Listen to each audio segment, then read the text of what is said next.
Think you're building killer shoulders with upright rows? Hate to break it to you, but there's a good chance you're actually setting yourself up for shoulder pain instead of strength. Yeah, one tiny mistake in this move can turn a muscle-building exercise into a slow-motion injury. But here's the crazy part. Most people don't even know they're doing it wrong. Let's be real. Upright rows look simple. You grab the bar, pull it up, and boom, shoulder gains, right? Not exactly.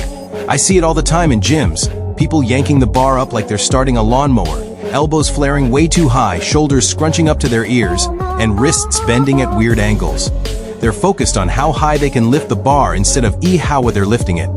And that's where everything starts to go wrong. Here's what usually happens. You start pulling the bar too close to your body, letting your shoulders roll forward. Your upper traps take over, and suddenly, your delts aren't even doing the heavy lifting anymore. You finish your set thinking, nice burn. But what you're actually feeling is irritation in your shoulder joint, not solid muscle engagement. Give it enough time, and your rotator cuff will start complaining too. Now, here's the kicker. This exercise isn't evil. The upright row can be a fantastic shoulder and trap builder if done right.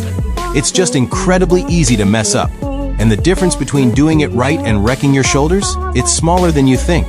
Just a few degrees of elbow movement or grip width can completely change which muscles are firing and which ones are getting punished. So before we fix it, let's identify exactly where most people go wrong. Number 1, grip that's too narrow. You see this all the time, hands just a few inches apart. What that does is force your shoulders into internal rotation, basically twisting the joint in a way that screams, please stop. When that happens, your rotator cuff has to fight for its life just to keep everything aligned. Not ideal. Number 2, lifting too high. Everyone thinks the goal is to get the bar all the way to your chin.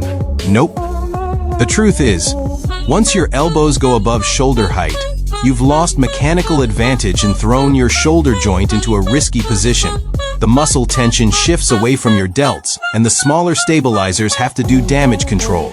And number 3, using momentum instead of muscle. The whole point of this move is controlled tension. E.g., if you're swinging, jerking, or rocking your body just to move the bar, you're letting gravity do half the work. That's not strength training. That's a physics experiment gone wrong. Now, here's where most people start guessing. They hear that upright rows are bad for shoulders, so they ditch them completely. But what if I told you it's not the exercise, it's the execution?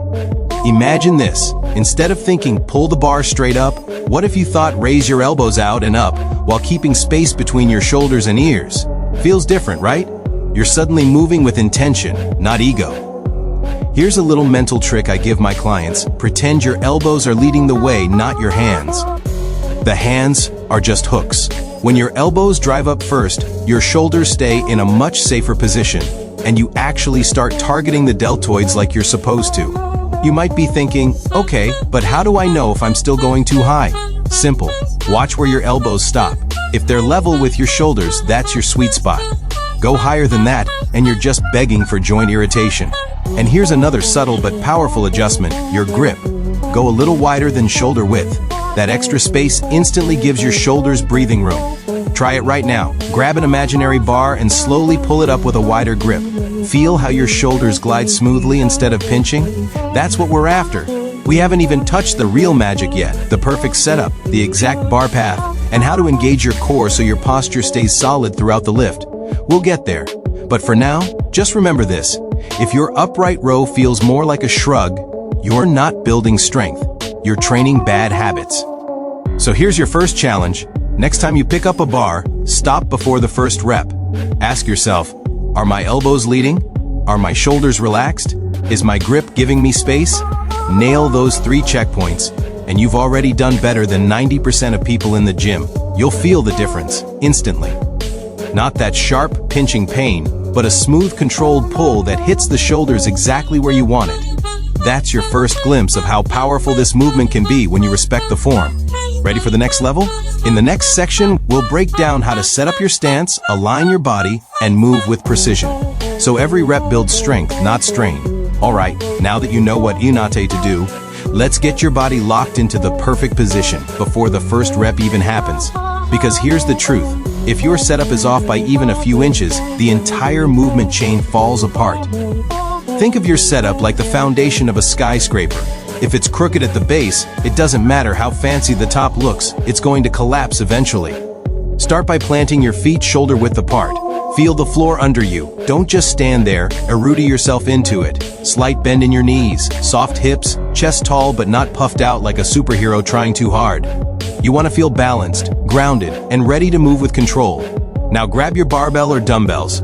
Your grip should be just a bit wider than your shoulders. Enough room for your elbows to flare comfortably outward without forcing your shoulders inward. Think of it like opening a door, not squeezing through a narrow hallway. That extra width is what keeps your shoulders safe and allows your delts to take charge. Before you even lift, roll your shoulders back and down slightly. That one move alone changes everything. Why? Because it sets your shoulder blades in a stable position. Imagine your shoulder blades sliding into your back pockets, smooth, controlled, secure. This tiny adjustment protects your rotator cuff and keeps the lift feeling powerful instead of painful. Now, brace your core, not like you're trying to hold your breath, but as if someone's about to tap your stomach and you're gently preparing for it. This creates internal tension that stabilizes your spine. You're not just lifting with your arms, your entire body is a coordinated system working together. Without that core stability, the bar will start to drift forward, your back will arch, and your shoulders will roll out of alignment. Alright, time for the movement itself, but don't rush it. Imagine you're moving in slow motion underwater. With the bar hanging in front of your thighs, start by leading with your elbows. They should rise outward and slightly upward. Think of your arms forming a 5 shape, not a straight line up. Keep your wrists straight and your hands relaxed. Remember, your hands are hooks, your elbows are the drivers. As the bar comes up, stop when your elbows reach shoulder height. Pause there for just a second. You should feel your shoulders light up, not your neck. That's your sweet spot. If you feel tension creeping into your traps or a pinch at the top, you've probably lifted too high or pulled too narrow. Correct it right there, don't wait until the next set. Now lower the bar slowly, controlling every inch. This eccentric phase, the lowering part, is where the real growth happens. Muscles grow when they resist force, not when they throw it around. Imagine you're lowering a bucket of water and you don't want to spill a drop. Smooth, steady, precise. Let's test your awareness for a second. Next time you try this, close your eyes for 1 rep. Feel the bar path. It should move close to your body but never scrape against it. It's a controlled glide, not a drag. Your shoulders should feel like they're gliding along their natural track, not grinding, not shrugging, just moving smoothly. Here's a powerful cue I give my athletes: elbows up, shoulders down. Sounds contradictory, right? But that's the balance. Your elbows rise to lift the bar, while your shoulders stay anchored, relaxed, and low. That contrast is what isolates your delts and builds real control. And remember that core you braced earlier? Keep it engaged the entire time. Your torso shouldn't sway. If you find yourself leaning back or rocking forward, you've probably loaded too much weight. Ego lifting might look cool for a second, but real strength is all about precision. You want to own every inch of that motion, not fight against it. Now, let's add a little fine-tuning. Your breathing. This is where people mess up without realizing it. You should exhale gently as you lift. Don't blow out too fast, just controlled release. Inhale as you lower, feeling your ribs expand and your body reset for the next rep. Proper breathing keeps tension where you need it and prevents your shoulders from creeping up toward your ears. So before your next set, run through this checklist: Abraka feet planted, grip wide enough for shoulder comfort, shoulders back and down, core tight but not stiff, elbows lead the movement. Stop at shoulder height. Lower with control. If you can mentally check off those 7 cues during every rep, congratulations. You've just turned a risky shoulder destroyer into one of the most effective upper body builders in your arsenal. Here's a challenge. Grab a light bar or a pair of dumbbells and do 10 reps exactly as I described. Focus on precision, not power. Feel that deep, smooth burn in your shoulders? That's real engagement. Not strain, not compensation, just clean, honest work. Next, we're going deeper.